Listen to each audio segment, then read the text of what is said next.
Hey everyone. So you've been looking at all this data about India's forests and tree cover. Yeah, And wow, it's impressive. it's not just some boring numbers. No, not at all. It's fascinating. We're talking about an area twice the size of California here. Huge. We're here to kind of help you extract the key insights. Yeah, cut through the noise a little bit. Yeah. And trust me, there's some real surprises Absolutely. hidden in all this data. You think it's just about pretty trees, but when you look at a country's green cover, you're really getting a glimpse into so much more. Oh, yeah, for sure. Its environmental health, economic potential, Yeah. even how it's tackling climate change globally. Okay, so let's dive into the data. Let's do it. First thing that jumps out at me is What is it? India's total forest and tree cover Right. is a whopping 25.17% of the country's total land area. That's a big chunk. That's 8,027,357 square kilometers. Basically, if you took California and Texas together, Wow. that's the amount of land we're talking about. It's hard to even picture that much land. It is huge. And what's really exciting is this isn't just some fluke. It's part of a trend. Oh, really? It's a positive trend. Okay. The total forest and tree cover has actually grown Okay. by 1,445 square kilometers That's a lot. since the last time they measured back in 2021. To put it in perspective, that's like adding a whole new forest the size of London. Wow, that's incredible. It's like India is on a mission to become a giant green oasis. Yeah, it is. But I bet it's not happening uniformly across the entire country. You're right. It varies a lot from region to region. Okay. Some states are really leading the charge in this green revolution. Like who? Chhattisgarh, Uttar Pradesh, Yeah. Odisha, and Rajasthan. So those are the ones to watch. Yeah, they've seen the biggest increases in forest and tree cover overall. Interesting. So what's happening in those states? That's the question, right? Is it something special they're doing? Well, it's likely a combination of things. Okay. Government policies play a role. For instance, they've been incentivizing tree planting Okay. on private lands, promoting community-based forest management. Oh, wow. So getting people involved. Exactly. And of course, geographic factors and rainfall patterns are part of it too. Makes sense. So it's like a recipe Yeah. for success. Yeah. The right policies, engaged communities, You got it. and a little help from Mother Nature. A little bit of luck never hurts. Now, I'm curious, are these states also the leaders when we look specifically at forest cover? You mean not just trees in general? Yeah, exactly. That's where things get interesting. We actually see some different players emerge. Really? Yeah, while those states are doing great overall, Right. when we focus specifically on forest cover, Yeah. Mizoram, Gujarat, and Odisha are the real stars. Wow.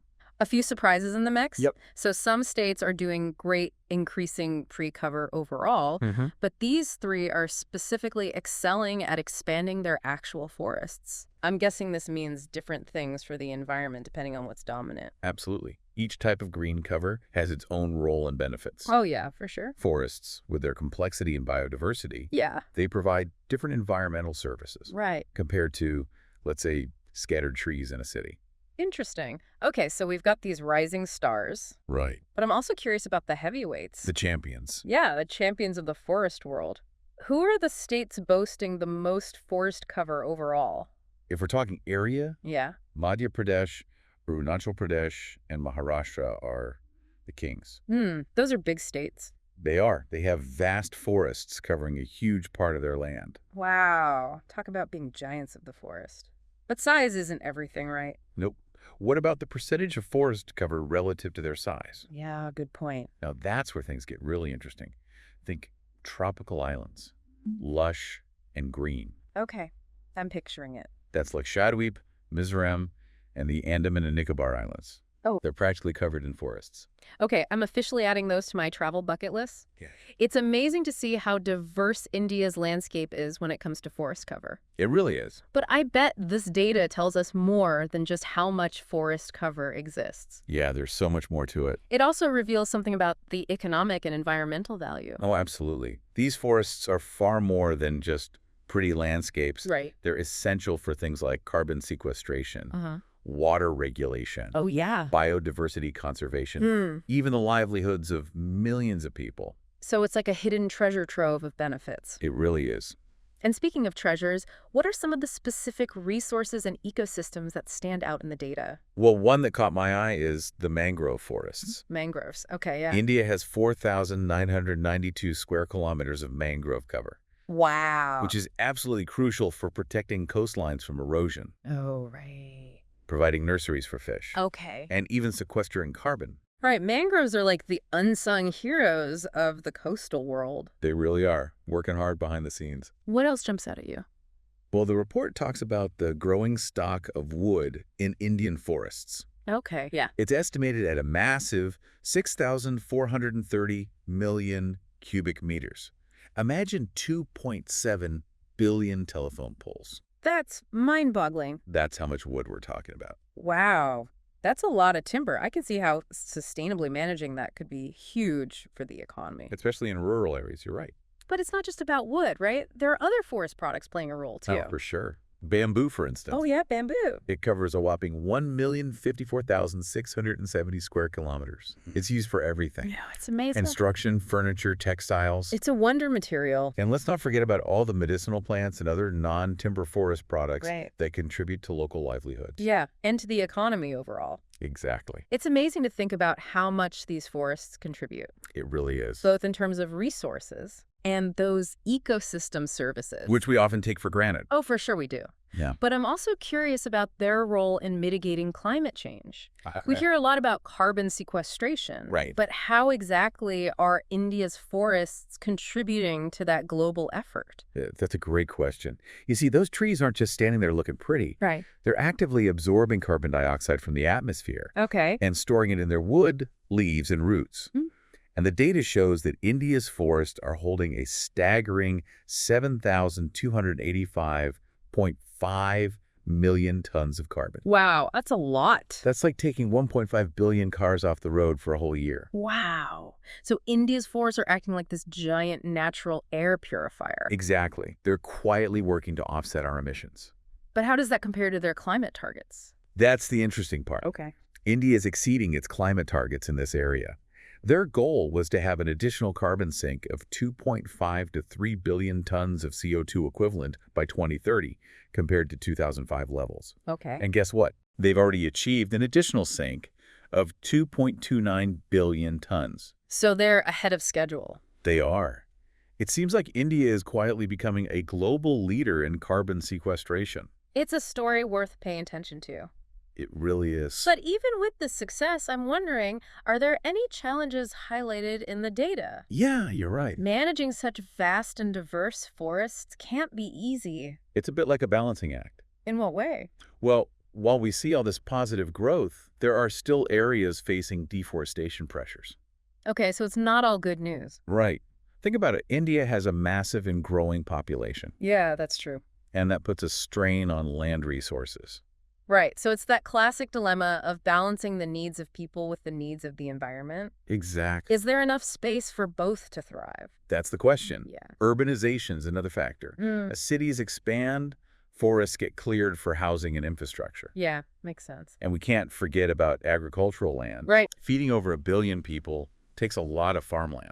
It's a complex puzzle figuring out how to manage all these competing demands on the land. You got it. It's a big challenge. But amidst all this, what about the people who actually live in and around these forests? That's a crucial point. Yeah. You can have the best policies in the world, Right. but without the support and involvement of local communities, Yeah. it's all for nothing. So true. These are the people who depend on the forests for their livelihoods, for food, fuel, Right. even their cultural identity. So it's not just about protecting trees, it's about protecting people and their way of life as well. Exactly. And that's why involving them in forest management is so important. Okay, so how do we do that?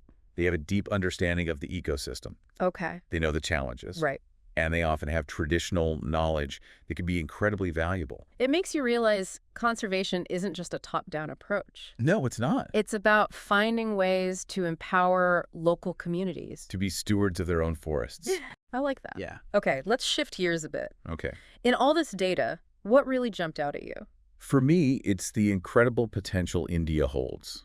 In what way? We've seen how they're exceeding their climate targets. Right. Imagine if they share their knowledge with other countries. Yeah. They could become a global leader in sustainable forest management, Yeah. showing the world how to balance economic growth with environmental protection. It's like a beacon of hope, It is. demonstrating that it's possible to grow your economy while also shrinking your carbon footprint. Exactly. That's a message that resonates far beyond India's borders. It really does. It goes beyond just the numbers and the data. It does. It's about recognizing how interconnected everything is. Yeah. Forests, climate change, human well-being, economic development, it's all part of the same web.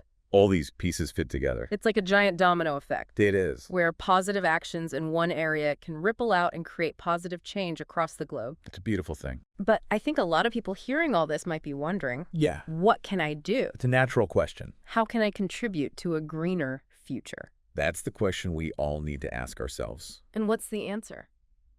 It's simpler than you might think. Really? It starts with awareness, Okay. understanding the issues, Mm-hmm. and making conscious choices in our daily lives. So it's about those everyday actions. Yes. Those small choices that can add up to make a big difference. Exactly. Give us some concrete examples. What can our listener do to make a real impact? Think about the products you buy. Okay. Do those companies engage in sustainable forestry practices? Are they committed to reducing their environmental impact? Right. Supporting businesses that align with your values? Yeah. That's a powerful way to vote with your wallet. Right. It's about putting your money where your mouth is. Exactly. So conscious consumerism is a great starting point. It is. What else? Reducing our consumption of wood and paper products. Okay. Think before you print. Okay. Opt for digital documents. Right. Choose recycled paper products. Okay. It might seem small, Yeah. but it all adds up. Reducing, reusing, recycling. The classic mantras. They still hold true. But what about something a little more hands-on? Well, there's always planting a tree. Oh, yeah, of course. Even if you don't have a yard. Right. There are organizations that help plant trees around the world. Okay. You can contribute financially or even participate in a planting event. I love that idea. It's a tangible way to connect with nature. It is. And it's something anyone can do. Yeah, no matter where you live. But sometimes it feels like individual actions are just a drop in the bucket. Well, I understand that feeling. How do we create real systemic change? You're right. Individual actions are important. Yeah. But we also need to push for policy changes Okay. and hold our leaders accountable. So how do we do that? Engage in your local community. Support organizations working on forest conservation. Okay. Make your voice heard. So it's a multi-pronged approach, It is. making changes in our own lives while also advocating for larger scale solutions. Exactly. But sometimes it's hard to stay positive Yeah, I get that. when we're bombarded with all this news about climate change and environmental destruction. It can be overwhelming. It can be. What gives you hope? I don't know, it's tough. For me, it's the resilience of nature. Okay. Forests have this incredible ability to regenerate, Yeah, recover even from severe damage. that's true. And seeing countries like India take proactive steps Yeah, to protect and restore their forests, right. that fills me with optimism. It's like a reminder that even amidst the challenges, there are positive stories unfolding. Absolutely. And those stories can inspire us to keep fighting for a better future. They really can. Exactly. And remember, this data we've been exploring, Right. it's not just a bunch of numbers. No, It's a story of hope and progress. it really is. It's a testament to what's possible when we prioritize our planet. I love that. But I'm curious, what are you taking away from all this? What's resonating with you the most? Honestly, what strikes me most is the sheer scale of impact. Okay. We're talking about millions of hectares of land, Right. billions of tons of carbon. It's hard to wrap my head around. It's massive. But it's also incredibly empowering to know that something as simple as planting a tree Yeah. can contribute to those huge outcomes. It's true. Sometimes it's easy to feel powerless. Yeah. But this data reminds us that every action, no matter how small, Right. can create positive change. And what I love about the India story, What is it? it's not just about environmental benefits. No, it's not. It's about economic growth and social well-being, too. Absolutely. It's not an either-or situation. You're right. Protecting and restoring forests can go hand in hand with creating jobs, Okay. improving livelihoods, and building a more sustainable economy, It's a win-win for everyone involved. including the planet. So for our listener out there who's been digging into this data, Right. we've explored a lot today. We have We've seen the big picture, the challenges, the successes. even some practical steps you can take. Yep. But before we wrap up, Right. I'd love to hear your final thoughts. Right. What's the one key takeaway you want our listener to walk away with? I think the most important message is that we all have a role to play Okay. in creating a greener future. Uh-huh. It's not just about governments or corporations. It's about each of us Yeah. making conscious choices in our lives. I like that. Whether it's planting a tree, supporting sustainable businesses, Right. or advocating for change in our communities. Yeah. Every action counts. Beautifully said. So to our listener out there, Yeah. thanks for joining us on this deep dive into the world of India's forests. It's been a pleasure. We've given you the knowledge, now it's time to put it into action. Go out there and make a difference. Plant a tree, make those sustainable swaps, speak up for the environment. You have the power to be part of the solution. Absolutely, you do. And remember, Yeah. the story of India's forests is a story of hope It is. and possibility. It shows us what's possible. It's proof that we can reverse course, We could. restore our planet, And build a brighter future for everyone. keep exploring, Keep learning. and never stop asking questions. The best advice. That's a perfect note to end on. It is. Until next time, stay curious and keep those trees growing. I love it.